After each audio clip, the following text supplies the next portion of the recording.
ಕರ್ನಾಟಕದ number 1 PU college Excel PU college Guruvayanakere.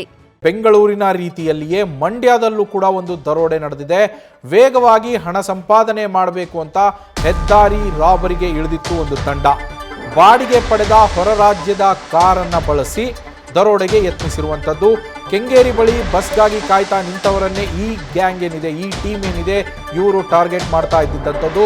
ಕಾರಲ್ಲಿ drop ಮಾಡೋದಾಗಿ ಹೇಳಿ ಹತ್ತಿಸ್ಕೊಳ್ತಾ ಇದ್ದಂತಹ ಗ್ಯಾಂಗು ಆಮೇಲೆ ಮಂಡ್ಯದ ನಿರ್ಜನ ಪ್ರದೇಶದ ಬಳಿಗೆ ಬರ್ತಾ ಇದ್ದಂತೆ ಬೆದರಿಕೆ ಹಾಕಿ, ಕತ್ತಿಗೆ ಹಗ್ಗವನ್ನು ಹಾಕಿ, ಫೋನು ಹಣ ಕದ್ದು ಅಲ್ಲಿಂದ ಪರಾರಿ ಆಗ್ತಾ ಇತ್ತು ಈ ಗ್ಯಾಂಗು.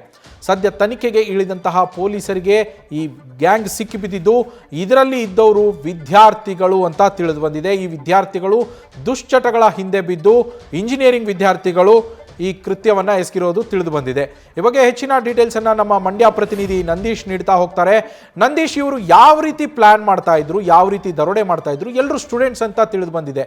ಏನೆಲ್ಲ ಡೀಟೇಲ್ಸ್ ಇದೆ, ಹಾಗೆ ಪೊಲೀಸರು ಇವರನ್ನ ಯಾವ ರೀತಿಯಲ್ಲಿ ಅರೆಸ್ಟ್ ಮಾಡಿದ್ದು ನಂದೀಶ್?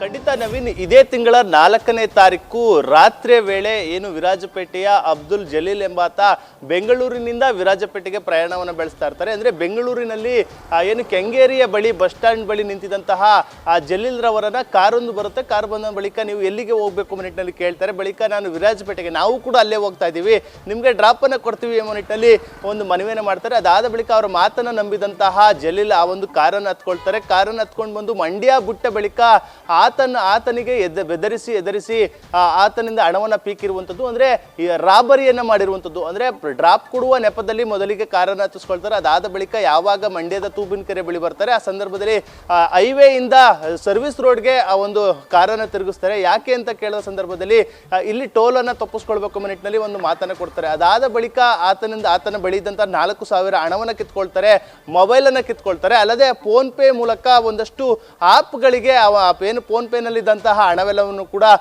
ವರ್ಗಾವಣೆ ಮಾಡ್ಕೊಳ್ತಾರೆ. ಆತನಿಗೆ ಕತ್ತಿಗೆ ಹಗ್ಗವನ್ನು ಹಾಕಿ ಆ ರೀತಿ ಬೆದರಿಕೆಯನ್ನು ಹಾಕುವಂಥದ್ದು. ಆ ಒಂದು ಪ್ರಕರಣಕ್ಕೆ ಸಂಬಂಧಪಟ್ಟಂತೆ ದೂರನ್ನು ಯಾವಾಗ ದಾಖಲು ಮಾಡಿದ್ರು, ಅದಾದ ಬಳಿಕ ಮಂಡ್ಯ SP ಮಲ್ಲಿಕಾರ್ಜುನ್ ಬಾಲದಂಡಿ ಅವರು 2 ವಿಶೇಷ ತಂಡವನ್ನು ರಚನೆ ಮಾಡ್ತಾರೆ. ಲಕ್ಷ್ಮೀನಾರಾಯಣ್, DYSP ಲಕ್ಷ್ಮೀನಾರಾಯಣ್ ಮತ್ತು PSI ಶೇಷಾದ್ರಿ ಅವರು ಈ ಒಂದು ಪ್ರಕರಣದ ತನಿಖೆಯನ್ನು ಹೋದಂಥ ಸಂದರ್ಭದಲ್ಲಿ ಅವ್ರಿಗೂ ಕೂಡ ಒಂದು ರೀತಿ ಶಾಕ್ ಆಗಿರುವಂಥದ್ದು. ಅಂದರೆ ಆ ಒಂದು ರಾಬರಿಯನ್ನು ದರೋಡೆ ಮಾಡಿದಂತಹ ವ್ಯಕ್ತಿಗಳು ಯಾರು ಅಂತಂದರೆ ಇಂಜಿನಿಯರಿಂಗ್ ಸ್ಟೂಡೆಂಟ್ಗಳು. ಅವರೆಲ್ಲರೂ ಕೂಡ ಬೆಂಗಳೂರಿನ BMS ಕಾಲೇಜಿನ ವಿದ್ಯಾರ್ಥಿಗಳು ಮತ್ತು ಆತನ ವಿದ್ಯಾರ್ಥಿ ಒಬ್ಬನ ಸ್ನೇಹಿತ. ಒಟ್ಟು 3 ಗೋಕುಲ್, ಕುಶಾಲ್ ಮತ್ತು ಕಿರಣ್, ಈ 3 ಕೂಡ ಈ ಒಂದು ರಾಬರಿಯನ್ನು ಮಾಡಿರುವಂಥದ್ದು. ಅಂದರೆ ಹೊರ ರಾಜ್ಯಗಳಲ್ಲಿ ಕಾರುಗಳನ್ನು ಬಾಡಿಗೆಗೆ ಪಡೆಯುವಂಥದ್ದು, ಬಳಿಕ ಈ ರೀತಿಯ ದುಷ್ಕೃತ್ಯವನ್ನು ಮಾಡುವಂಥದ್ದು. ಇದೀಗ ತನಿಖೆಯಲ್ಲಿ ಅವರೇ ಕೂಡ ಬಾಯ್ಬಿಟ್ಟಿರುವಂಥದ್ದು. ಕೇವಲ ಏನು ಇದೇ ತಿಂಗಳು 4ನೇ ತಾರೀಕು ನಡೆದಂಥ ರಾಬರಿ ಒಂದೇ ಅಲ್ಲ, ಅದಕ್ಕೂ ಕೂಡ ಒಂದು ತಿಂಗಳ ಮುಂಚೆಯೇ ಇದೇ ಮಂಡ್ಯ ಜಿಲ್ಲೆಯ ಶ್ರೀರಂಗಪಟ್ಟಣ ಬಳಿಯೂ ಕೂಡ ಇಂಥದ್ದೇ ಕೃತ್ಯವನ್ನು ಮಾಡಿರ್ತಾರೆ. ಇದೀಗ ಆ ಒಂದು ತನಿಖೆ ವೇಳೆ ಈ ಒಂದು ವಿಚಾರ ಬಯಲಿಗೆ ಬಂದಿರುವಂಥದ್ದು. ಅಂದರೆ ಅವರೆಲ್ಲರೂ ಕೂಡ ಇಂಜಿನಿಯರಿಂಗ್ ಸ್ಟೂಡೆಂಟ್ಗಳಾಗಿದ್ರು, ಎಲ್ಲರೂ ಕೂಡ ದುಶ್ಚಟಗಳಿಗೆ ಬಲಿಯಾಗಿದ್ರು. ಅಂದರೆ ತಂದೆ ತಾಯಿಗೆ PGಯಲ್ಲಿದ್ದೇನೆ ಎಂಬ ಮಾಹಿತಿಯನ್ನು ಕೊಟ್ಟಿದ್ರು, ಆದರೆ ಅವರು ಶೋಕಿಗಾಗಿ ಈ ರೀತಿಯ ದುಷ್ಕೃತ್ಯವನ್ನು, ಈ ಒಂತಹ ರಾಬರಿ ಮಾಡುವಂಥ ಕೆಲಸಕ್ಕೂ ಕೂಡ ಮುಂದಾಗಿದ್ರು ಎಂಬ ಮಾಹಿತಿಗಳು ಕೂಡ ಲಭ್ಯವಾಗಿರುವಂಥದ್ದು. ಅಂದರೆ ಶೋಕಿಗಾಗಿ ಈ ರೀತಿಯ ಕೆಲಸಕ್ಕೆ ಮುಂದಾಗಿದ್ರು. ಸದ್ಯ ಈಗಾಗಲೇ ಮಂಡ್ಯ ಪೊಲೀಸರು ಈ 2 ಪ್ರಕರಣವನ್ನು ಭೇದಿಸಿದ್ದಾರೆ. ಅಷ್ಟೇ ಅಲ್ಲ, ಇನ್ನೂ 10 ಹಲವು ಪ್ರಕರಣಗಳಲ್ಲಿ ಇವರು ಭಾಗಿಯಾಗಿರಬಹುದು ಎಂಬ ಒಂದು ಶಂಕೆಯೂ ಕೂಡ ವ್ಯಕ್ತ ಆಗ್ತಿರುವಂಥದ್ದು. ಯಾಕೆಂದ್ರೆ ಅವರೆಲ್ಲರೂ ಕೂಡ ಇಂಜಿನಿಯರಿಂಗ್ ಸ್ಟೂಡೆಂಟ್ಗಳು. ಕೇವಲ ಮಂಡ್ಯ ಅಲ್ಲ, ಬೇರೆ ಜಿಲ್ಲೆಗಳಲ್ಲೂ ಈ ರೀತಿಯ ರಾಬರಿಯನ್ನು ಮಾಡಿದ್ದಾರೆ ಎಂಬ ಅನುಮಾನಗಳು ಕೂಡ ಮೂಡ್ತಾ ಇರುವಂಥದ್ದು. ಆ ನಿಟ್ಟಿನಲ್ಲಿ ಹೆಚ್ಚಿನ ತನಿಖೆಯನ್ನು ಇದೀಗ ಮಂಡ್ಯ ಪೊಲೀಸರು ನಡೆಸ್ತಾ ಇರುವಂಥದ್ದು. ನವೀನ್.